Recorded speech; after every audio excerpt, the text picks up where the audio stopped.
Hi friends, ప్రపంచంలో అత్యంత వేగంగా వ్యాప్తి చెందుతున్న డెజర్ట్ గోబీ డెజర్ట్. చైనా నుంచి మొదలుకొని మంగోలియా వరకు వ్యాపించి ఉన్న ఈ ఎడారి ప్రతి సంవత్సరం 6,000 చదరపు కిలోమీటర్ల పచ్చని భూమిని బంజరు భూమిగా మారుస్తోంది. ఇన్ని వేల కిలోమీటర్లు వ్యాపించి ఉన్నప్పటికీ ఇక్కడ వేళ్లపైన లెక్కపెట్టే జనాభా మాత్రమే ఉండటానికి ఇదే కారణం. కేవలం గోబీ డెజర్ట్ మాత్రమే వేగంగా వ్యాప్తి చెందట్లేదు. ఈ ప్రపంచంలోని అన్ని ప్రధాన ఎడారులన్నీ విస్తృతంగా వాటి వ్యాప్తిని పెంచుకుంటూ ఉన్నాయి. ఈ విధంగా ప్రకృతిలో మార్పులు రావడానికి గల కారణం గ్లోబల్ వార్మింగ్. దీనికి బాధ్యత మనదే. పెరుగుతున్న అవసరాల కోసం అడవుల్ని నరికేసి నిర్మానుష్య ప్రాంతాలుగా మార్చి అక్కడ ఫ్యాక్టరీస్ ఏర్పాటు చేసుకోవటం, వాటి నుంచి వెలువడే పొగతో గాలి కాలుష్యం అవుతుంది. దీన్నే డిజర్టిఫికేషన్ అని అంటారు. డిజర్టిఫికేషన్ ఇలాగే కొనసాగితే 2050వ సంవత్సరం వరకు 25% భూమి బంజరు భూమిగా తయారవుతుందని, అంతేకాక 2100 సంవత్సరం వరకు 50% భూమి నిస్సారవంతంగా అయ్యే అవకాశం ఉందని నిపుణుల అభిప్రాయం. ఇటువంటి పరిస్థితిని సౌదీ అరేబియా చాలా సమర్థవంతంగా ఎదుర్కొంది. ప్రస్తుతం ధనిక దేశమైన సౌదీ అరేబియా మరియు ఇతర అరేబియన్ దేశాలు 1938 కంటే ముందు చాలా నిరుపేద దేశాలుగా ఉండేవి. ఆ తర్వాత ఈ దేశాల్లో ఆయిల్ రిసోర్సెస్ లభించాయి. ఈ ఆయిల్ ధరలు అంతర్జాతీయ మార్కెట్లో రోజురోజుకి పెరగడం జరిగింది. దీనివల్ల ఈ దేశాలకు చాలా డబ్బు చేరింది. ఈ డబ్బుతో వారు విలాసవంతమైన జీవితాన్ని గడిపేవారు. ఇక్కడ లభించిన ఆయిల్ నిల్వలు ప్రపంచంలోనే అతిపెద్దవి. ప్రస్తుతం సౌదీ అరేబియా దగ్గర రిజర్వ్ ఉన్న ఆయిల్ నిల్వ ఎంత అంటే, ఒకవేళ సౌదీ అరేబియా ఆయిల్ని ఎగుమతి చేయకుండా తన అవసరాలకి మాత్రమే వినియోగించుకుంటే ఆ ఆయిల్ దాదాపు 221 సంవత్సరాల వరకు సరిపోతుంది. కేవలం ఆయిల్ ఎగుమతి ద్వారానే సౌదీ అరేబియా ప్రస్తుతం ప్రపంచంలోనే ఒక ధనిక దేశంగా మారగలిగింది. ఒక్క మాటలో చెప్పాలి అంటే ఆయిల్ వ్యాపారం సౌదీ అరేబియా యొక్క బలం. సౌదీ అరేబియాలో వస్తు కొరత అనేది ఏర్పడలేదు, ఎందుకంటే వారికి బలమైన కొనుగోలు శక్తి ఉంది.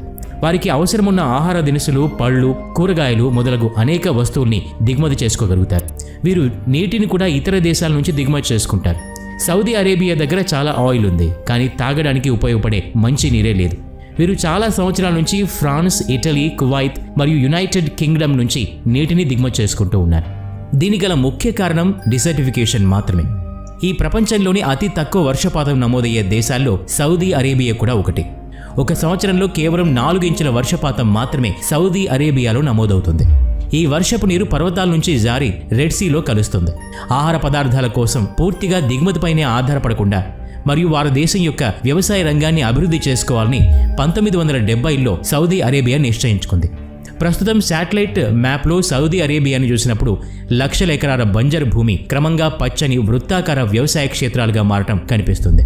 నీటిని సెంట్రల్ పివోట్ ఇరిగేషన్ పద్ధతిలో పంపు చేస్తారు. పొలానికి ఎంత నీరైతే అవసరం ఉంటుందో అంత నీరు మాత్రమే పంపు చేయగలిగే యంత్రాల ద్వారా ఇక్కడ పని జరుగుతుంది. నీటిని పంపు చేసే యంత్రాలు నిర్దిష్టమైన మార్గాన్ని కలిగి ఉంటాయి. వీటికి ఒక పొడవైన పైప్ అమర్చబడి ఉంటుంది.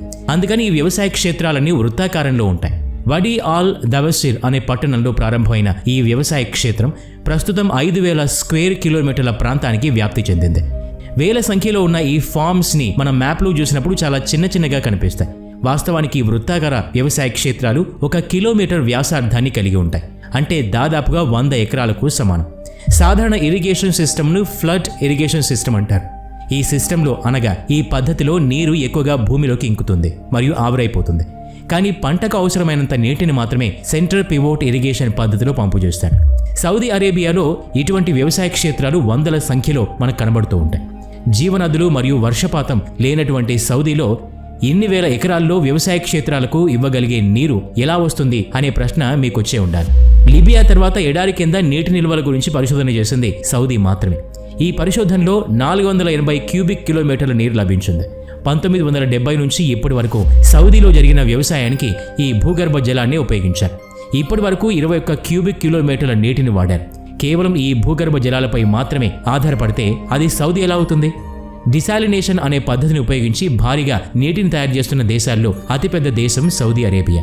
ఈ డిసాలినేషన్ కోసం పెద్ద ఎత్తున ఎనర్జీ అవసరమవుతుంది. ఫ్యూయల్ మరియు న్యూక్లియర్ పవర్ ద్వారా ఈ ప్రక్రియకు అవసరమైన ఎనర్జీ లభిస్తుంది. ఈ భూగర్భ జలం కేవలం 50 సంవత్సరాల్లో పూర్తవుతుంది. సాధారణ వర్షపాతం నమోదయ్యే వెస్ట్ కోస్ట్ ప్రాంతంలో ఒక పరిష్కారం కోసం సౌదీ అరేబియా ప్రభుత్వం ప్రయోగాన్ని చేపట్టింది. ఇక్కడి పర్వతాల్లో వర్షం పడ్డప్పటికీ ఆ నీరు పైనుండి జారి రెడ్ సీలో కలుస్తుంది. అందుకే ఇక్కడ నీటి నిల్వ చేయడానికి ఆల్ బాయిదా ప్రాజెక్ట్ పేరుతో ఒక ప్రయోగాన్ని చేపట్టారు. దీనిలో భాగంగా పర్వతాల్ని బ్రౌన్ కలర్ నుంచి గ్రీన్ కలర్లోకి మార్చే కార్యక్రమాన్ని చేపట్టారు. ఇటీవల ఎడారి గుండా వేగంగా ప్రయాణిస్తున్న వరద నీటికి సంబంధించిన వీడియో క్లిప్ చాలా వైరల్ అయింది. ఇటువంటి వరదలు సౌదీలోని వెస్ట్ కోస్ట్లో 2 నుంచి 3 సంవత్సరాలకోసారి వస్తాయి. ఆల్ బైదా ప్రాజెక్టు సభ్యులు నిపుణులతో కలిసి ఈ వర్షపు నీటిని పర్వతాల్లోనే ఆపగలిగే ఒక ప్రపోజల్ని ముందుకు తీసుకొచ్చారు. ఈ పర్వతాల్లో టెరెసెస్ మరియు డ్యామ్లను ఏర్పాటు చేసి నీటిని ఆపగలిగి ఆ పర్వతాల్లోని వెజిటేషన్ను ప్రారంభించారు. ఇంతకుముందు పర్వతాల్లోని వర్షపు నీరు వేగంగా జారుకుంటూ సముద్రంలో కలిసేది. కానీ టెరెసెస్ ఏర్పాటు చేసిన తర్వాత వేగం తగ్గుతుంది. టెరెసెస్ పై ఏర్పాటు చేసిన వెజిటేషన్ నీటిని గ్రహిస్తుంది. దీనివల్ల వేల క్యూబిక్ కిలోమీటర్ల నీరు ఆగి పర్వతాలని పచ్చగా చేస్తూ ఉంటుంది. ఈ ప్రక్రియ ఏ విధంగా జరుగుతుందో మీరు ఈ చిత్రంలో చూడొచ్చు. దీంతో పాటు ఎడారిని పచ్చగా మార్చడానికి మరియు వర్షపాతాన్ని పెంచడానికి అనేక కార్యక్రమాల్ని సౌదీ చేపట్టింది. దీంట్లో భాగంగా భారీ స్థాయిలో సోలార్ మరియు విండ్ ఫార్మ్స్ని ఏర్పాటు చేశారు. సోలార్ ఫార్మ్ సూర్యరశ్మి తీసుకొని ఎలక్ట్రిసిటీని ఉత్పత్తి చేస్తుందని మనకు తెలుసు. కానీ వీటితో వర్షానికి గల సంబంధం ఏమిటి అనేది చాలా తక్కువ మందికే తెలుసు. అదేంటంటే ఎడారిలో సోలార్ ఫార్మ్స్ని ఏర్పాటు చేయడం ద్వారా ఎలక్ట్రిసిటీ తయారవుతుంది. దాంతోపాటు సూర్యరశ్మి సోలార్ ప్యానెల్పై పడి రిఫ్లెక్ట్ అయ్యి అట్మాస్ఫియర్ యొక్క ఉష్ణోగ్రతను పెంచుతుంది. దీనివల్ల అట్మాస్ఫియర్లో ఉన్న వాటర్ వేపర్ వేడి వల్ల పైకి ప్రయాణించి చల్లని గాలిని ఢీకొడుతుంది. ఈ ప్రక్రియ వర్షం పడే అవకాశాలని పెంచుతుందని నిపుణుల అభిప్రాయం. ఇదే విధంగా విండ్ టర్బైన్స్ కూడా గాలిని పైవైపుకు ప్రయాణించేలా చేస్తాయి. ఈ ప్రక్రియతో ఎక్కువగా కాకుండా 5 సెంటీమీటర్ల వరకు వర్షపాతం సంభవించే అవకాశం ఉంది. దీనివల్ల ఎటువంటి మొక్క పెరగని చోట కనీసం అడవి మొక్కలైనా పెరిగే అవకాశం ఉంది. ఈ ప్రక్రియ వల్ల డిసర్టిఫికేషన్ని ఆపగలుగుతాం. అనేక కఠిన పరిస్థితుల్ని ఎదుర్కొని వేల సంఖ్యలో గ్రీన్ ఫామ్ను సౌదీ ఏర్పాటు చేసుకుంది. వీటి సంఖ్య ప్రతి సంవత్సరం పెరుగుతూనే ఉంది. 1960 ప్రకారం సౌదీ వద్ద 11,400 స్క్వేర్ మీటర్ ఫెర్టైల్ ల్యాండ్ మాత్రమే ఉండేది.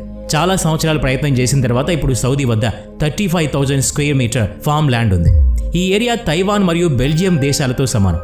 ఆహార దినుసుల్ని అంతర్జాతీయంగా దిగుమతి చేసుకునే స్థాయి నుంచి ఎగుమతి చేసే స్థాయికి సౌదీ అరేబియా ప్రస్తుతం చేరుకుంది. వీటిలో corn, soybean, nuts and wheat భాగం. డిసర్టిఫికేషన్ తగ్గించడానికి సౌదీ అరేబియా 2022లో 1,20,00,000 కొత్త రకపు చెట్లను నాటింది. 2030 వరకు 2,25,000 హెక్టార్ల ఎడారి భూమి పచ్చదనంతో శోభిల్లుతుంది. ఈ వీడియో నచ్చినట్లయితే లైక్ చేయండి, షేర్ చేయండి. ఇలాంటి మరిన్ని వీడియోస్ కోసం ఈ ఛానల్కి సబ్స్క్రైబ్ చేసుకుని బెల్ ఐకాన్ మీద క్లిక్ చేయండి. నెక్స్ట్ వీడియోలో మళ్ళీ కలుద్దాం. Thanks for watching.